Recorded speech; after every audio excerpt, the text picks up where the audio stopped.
প্রিয় দর্শক, রিল্যাক্সো বিডির পক্ষ থেকে সকলকে শুভেচ্ছা।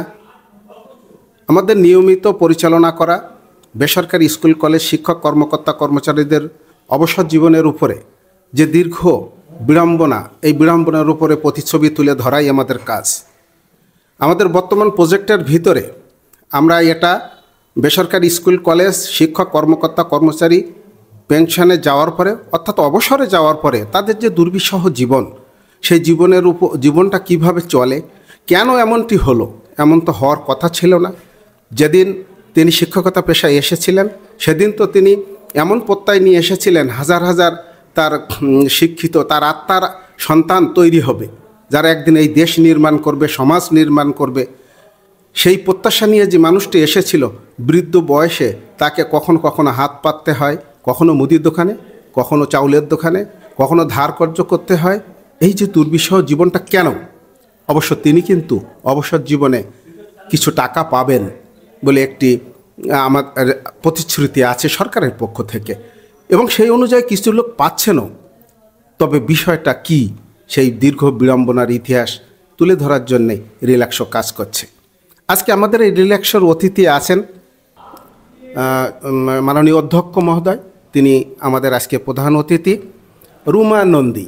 আমরা তার সাথে আজকে আমাদের বেসরকারি স্কুল কলেজ মাদ্রাসার কর্মরত শিক্ষক কর্মকর্তা কর্মচারীদের যে নিদারুণ অবস্থা অবসর জীবনে, তার উপরে তিনি আলোচনা করবেন, মতামত ব্যক্ত করবেন। আমরা তার সাথে কথা বলব। আমাদের পাশেই আছেন, আপনারা দেখতে পাচ্ছেন, আমাদের পাশেই আছেন জিএম মুজাহিদুল ইসলাম, সহকারী অধ্যাপক সরোয়ার্দী কলেজের। তিনি সবচেয়ে সিনিয়র মোস্ট একজন শিক্ষক। খুব দ্রুত, খুব তাড়াতাড়ি তিনিও একদিন অবসরে যাবেন। আয়ুব আলী খাঁ, সহকারী অধ্যাপক, তিনি এ কলেজের অর্থনীতি বিভাগের একজন শিক্ষক। শুধু দর্শক শ্রোতা, আমরা শুরু করতে যাচ্ছি।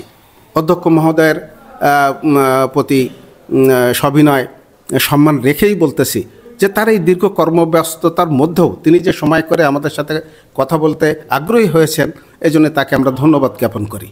রিল্যাক্সো মানুষের কথা বলে, মানুষের অসুবিধার কথা তুলে ধরে। রিল্যাক্সো সেই কাজই করবে যে কাজটি মানুষ উপকৃত হবে, সমাজ বা দেশ বিনির্মাণ করা হবে। দর্শক শ্রোতা, এবার তাহলে আমরা অধ্যক্ষ মহোদয়ের কাছে যাচ্ছি। তিনি আমাদের এই আজকের যে উপস্থাপনা, বেসরকারি কলেজের শিক্ষক কর্মকর্তা কর্মচারীর অবসর জীবন এবং পরবর্তী অবস্থা। ম্যাডাম, আপনি যদি অনুগ্রহ করে বলেন তাহলে আমরা একটু আমাদের রিল্যাক্সোর পক্ষ থেকে আমি মানুষদেরকে আমরা জানাতে পারি। আপনার অনুভূতি বলেন। আপনাকে ধন্যবাদ। আমি প্রথমে ধন্যবাদ জানাচ্ছি রিল্যাক্সো কর্তৃপক্ষকে, ইউটিউব চ্যানেলকে, যে তারা একটা সুন্দর উদ্যোগ নিয়েছেন আমাদের এই বেসরকারি অবসর যাওয়া সব শিক্ষকরা মানবত জীবনযাপন করছে তাদের পক্ষে কণ্ঠ তোলার জন্য। আসলে আমি নিজেও কিছুদিনের মধ্যে অবসরে যাব। আমাকে এখনই ভাবতে হচ্ছে যে কিভাবে আমাকে চলতে হবে। তো আমাদের এই প্রতিষ্ঠানেও আছে যারা কিছুদিন আগে রিটায়ারমেন্টে গেছেন, তাদেরও অবস্থা আমি জানছি, এবং অন্যান্য প্রতিষ্ঠানে যারা আছেন তাদের অবস্থাগুলো, যারা রিটায়ারমেন্টে গেছেন তাদের অবস্থাগুলো আমরা জানছি। আসলে এমনিতে তো আমরা শুরু থেকেই আমরা বেসরকারি শিক্ষকরা কিন্তু বৈষম্যের শিকার সব দিক থেকে, মানে বেতন, আমাদের স্কেল, আমাদের বাসা ভাড়া, আমাদের চিকিৎসা, এটা সব দিক থেকে আমরা বৈষম্যের শিকার হয়ে আসছি।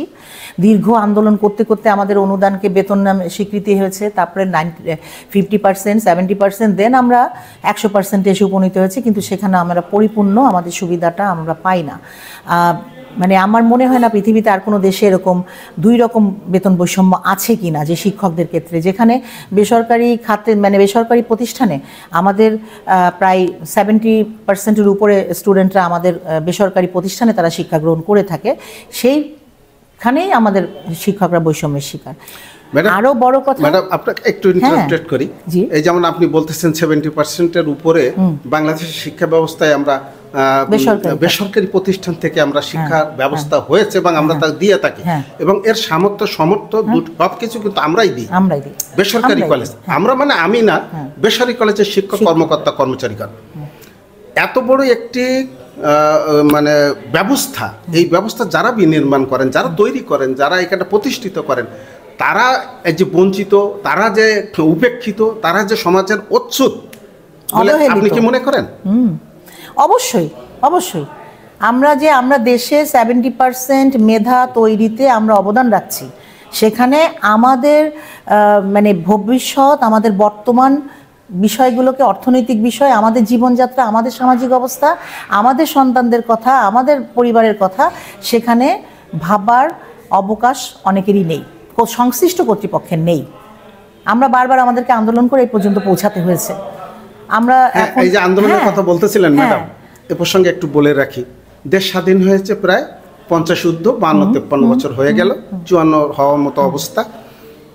এতদিন পর্যন্ত শুধু বেসরকারি কলেজরা যখন একটু আন্দোলন করে তখন ছোট্ট একটি কিছু দিয়ে তাদেরকে বন্ধ করে দেয়া হয়। কই সরকারি বা অন্য কোনো প্রতিষ্ঠানদের, তাদের তো অটো চলে আসে সব কিছু।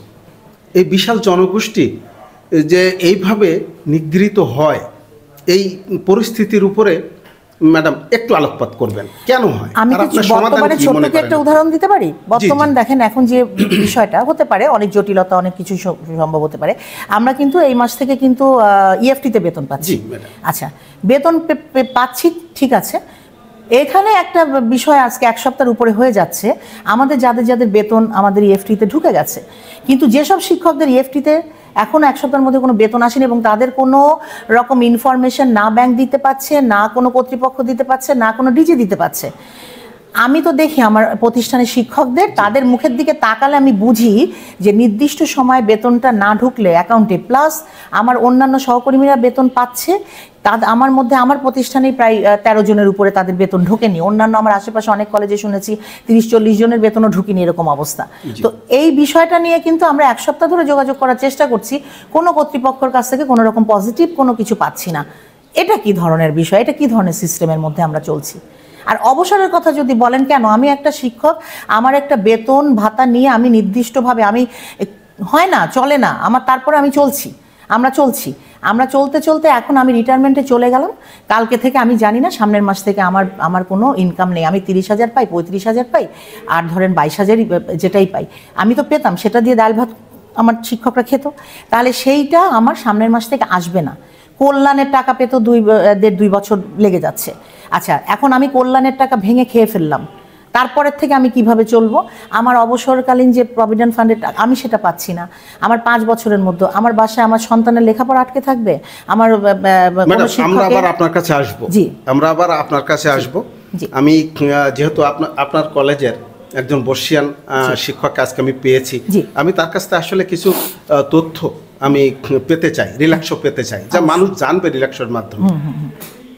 জিএম মুজাহিদুল ইসলাম স্যার, আপনি একটু বলবেন যে আমাদের এই যে বেসরকারি শিক্ষা ব্যবস্থায় এই যে আজকের বেতন বলেন, ভাতা বলেন, অবসর বলেন, এই অবসরকালীন টাকার কথা বলেন, এগুলো আসলে কতটুকু কাঠখড় পোড়াইয়ে, কত আন্দোলন করে কিভাবে আমাদের অর্জন করতে হয়েছে, সেইভাবে যদি আপনি খুব সংক্ষেপে একটু আলোকপাত করেন স্যার, তাহলে আমরা খুব উপকৃত হবে দেশ, জাতি এবং এই বেসরকারি শিক্ষা প্রতিষ্ঠান সংক্রান্ত যে সকল কমিটি আছেন, যে সকল যারা কাজ করেন, তারা সবাই।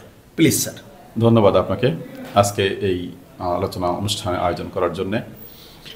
আসলে বেসরকারি শিক্ষা ব্যবস্থা বাংলাদেশে একটা অবহেলিত এবং নিপীড়িত, নির্যাতিতও বলা যায়, বৈষম্যের শিকার আমরা।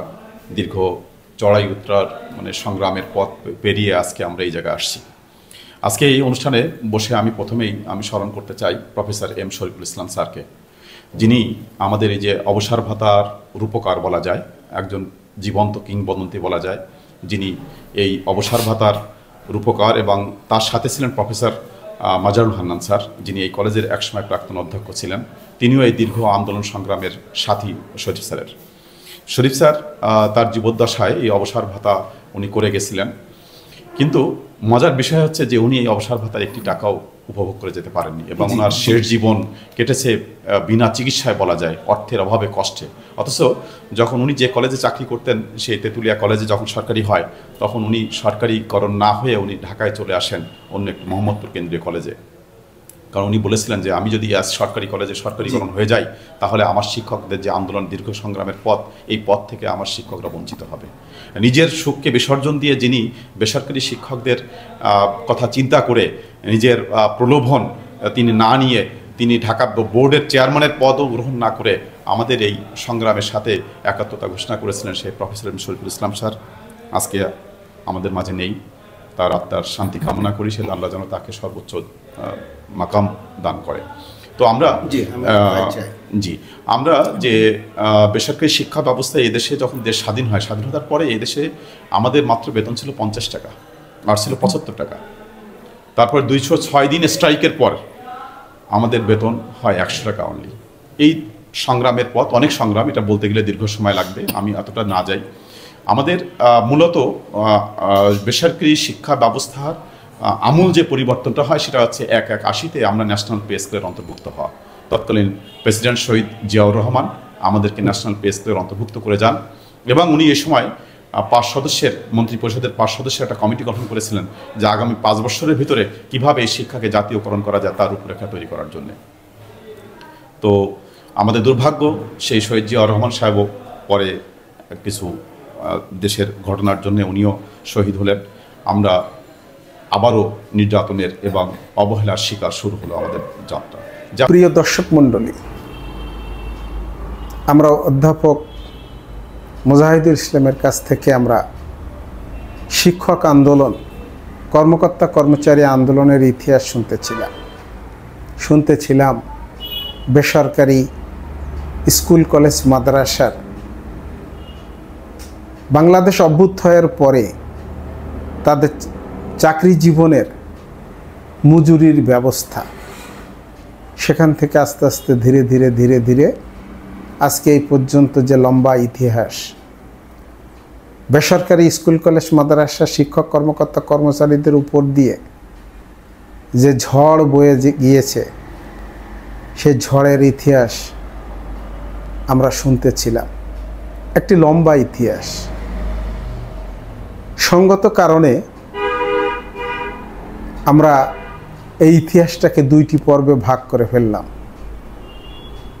কারণ সময় আমাদেরকে সেই ফুরসত দিল না যে একসাথে আমি এটা উপস্থাপন করে আপনাদের জানাবো।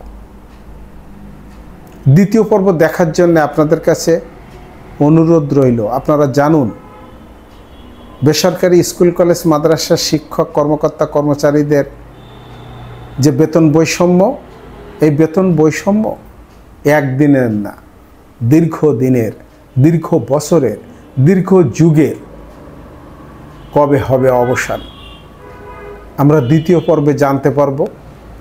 অধ্যক্ষ মহোদয় এবং অধ্যাপক মুজাহিদুল ইসলাম তার বর্ণিত অবশিষ্ট অংশ যেখানে উঠে এসেছে কিভাবে শিক্ষকরা আজকের এই বেতনে এসে দাঁড়িয়েছে। সকলকে ধন্যবাদ। ভালো থাকবেন, সুন্দর থাকবেন, রিল্যাক্সের সাথে থাকুন। রিল্যাক্সও আপনার পাশে আছে। আপনার যে কোনো ধরনের অসুবিধা আপনি রিল্যাক্সের সাথে যোগাযোগ করুন, আমরা সেটা তুলে ধরবো ইনশাআল্লাহ। আবারও সকলকে আন্তরিক ধন্যবাদ জ্ঞাপন করে রিল্যাক্সের পাশে থাকার অনুরোধ জানিয়ে আজকের মতো এখানে শেষ করছি। আসসালামু আলাইকুম। বাংলাদেশ জিন্দাবাদ।